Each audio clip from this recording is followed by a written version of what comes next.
বাংলাদেশের ভেতর ভারতের ১১টি ছিটমহল আর ভারতের ভেতর বাংলাদেশের ৫১টি ছিটমহল বিনিময় এখন সময়ের ব্যাপার। ভূমি বিনিময়ের পর এখানকার বাসিন্দারা কোথায় থাকবেন তা জানতে ৬ জুলাই থেকে ১৬ জুলাই পর্যন্ত জরিপ চালায় দুই দেশ। সোমবার কুচবিহারের চ্যাংড়াবান্ধায় দুই দেশের কর্মকর্তাদের বৈঠকে তুলে ধরা হয় জরিপের এই ফল। দুপুরে জনগণনার এই প্রতিবেদন ৪ জেলা প্রশাসক জমা দেন রংপুর বিভাগীয় কমিশনারের কাছে। ৯৭৯ জন, তারা ১ আগস্ট থেকে ৩০ নভেম্বর পর্যন্ত তারা যেতে পারবে। এখন পর্যন্ত যে তথ্য ভারতীয় কর্তৃপক্ষ থেকে পেয়েছে, ভারত থেকে বাংলাদেশে কোনো ছিটমহলবাসী আসবে না।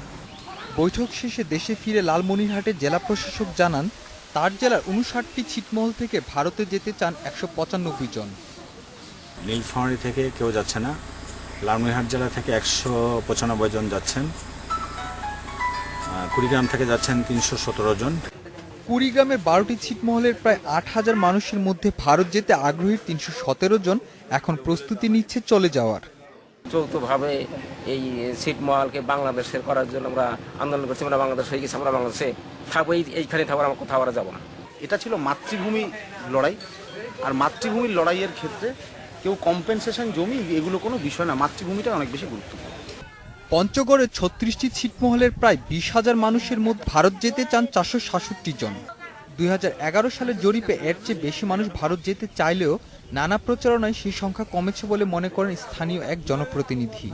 ছিটমহলের বাসিন্দা তারা যদি ভারতের নাগরিকত্ব গ্রহণ করতে চান তাহলে তাকে অপশন দিতে হবে।